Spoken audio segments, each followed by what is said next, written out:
Palagay ko naman hindi na kailangan ako sumama sa kampanya nila dahil alam na ng taong bayan at alam na ng buong bansa na kailangan nila baguhin ang muka ng ating gobyerno at alam nila na kailangan nilang iboto 10 doon sa mga kandidato na yon. Hunger for power. It will divide the nation. Ma'am, good afternoon po ma'am. Do you hear me po ma'am? Yes, I can hear you, Yes Red. ma'am. Yes ma'am. 3 questions. Sabay-sabay ko na yun po ma'am. Ma'am, may estimated date po ba kayo na uuwi kayo sa Pilipinas? Number 2, how much po ang gagastusin ng pamilya ninyo sa legal defense ni former President Duterte? Number 3, are you going to join na po ba the rallies of the PDP laban coming forward pag bumalik po kayo dito sa Pilipinas? Yun lang po ma'am. Unang-una, hindi ko pa, meron akong return ticket dahil sa April yon. Dahil kailangan kasi required siya bago ka makaalis ay meron kang return ticket. So meron akong return ticket sa April. Hindi ko alam kung hanggang kailan ako dito, sa totoo lang, dahil hindi pa nabuo yung legal team ni dating Pangulong Rodrigo Duterte. As Vice President, may obligasyon ako na buuin yung kanyang support group dito para merong tumutulong sa kanya na makalabas dyan sa ICC detention. Pangalawa, magkano ang gastos ng pamilya namin sa kaso ni Pangulong Rodrigo Duterte sa ICC? Sa ngayon ay wala kaming pinag-uusapan ng abogado, pero nagpahiwatig na ako sa kanya na kung pwedeng mag-apply ng legal aid dyan sa loob ng ICC. At patuloy naming pinag-uusapan ito. Kahapon may meeting kami, hindi namin na take up ang topic ng budget. Pero alam niya dahil noong isang araw ay sinabihan ko na siya na malaki ang posibilidad na mag-apply kami ng legal aid at hindi ito privately funded case.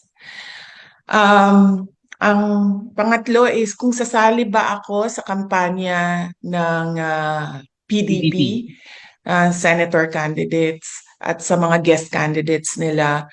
Palagay ko naman hindi na kailangan ako sumama sa kampanya nila dahil alam na ng taong bayan at alam na ng buong bansa na kailangan nila baguhin ang muka ng ating gobyerno at alam nila na kailangan nilang iboto 10 doon sa mga kandidato na yon.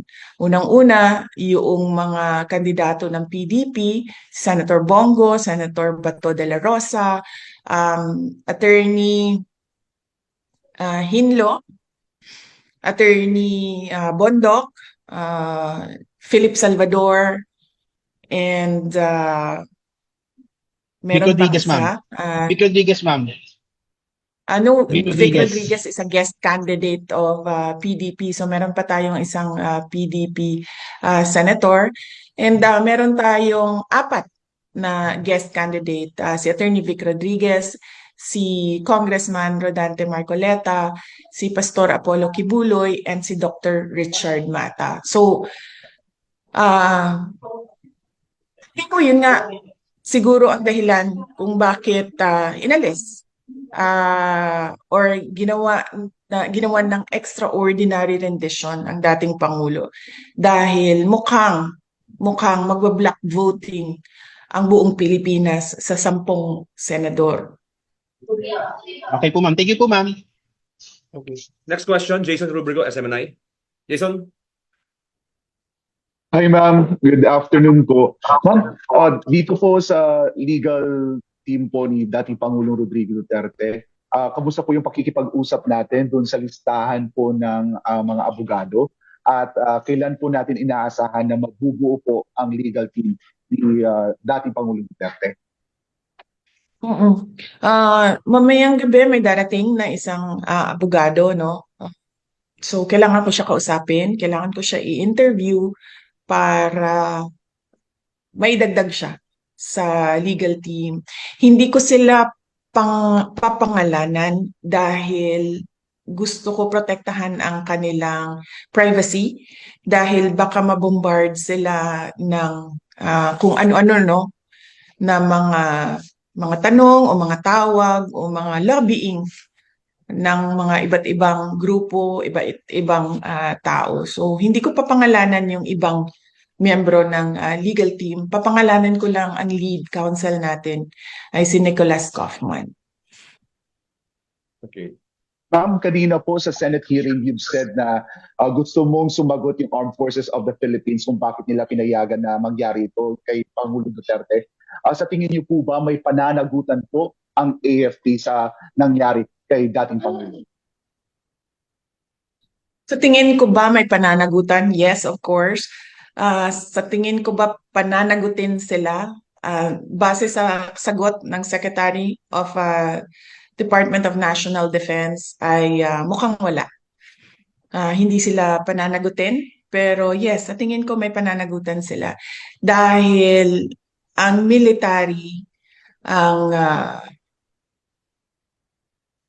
protector of the states and national sovereignty.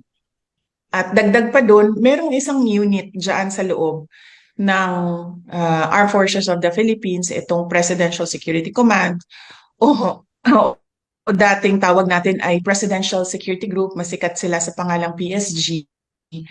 Ang trabaho nila ay magprotekta ng mga dating Pangulo.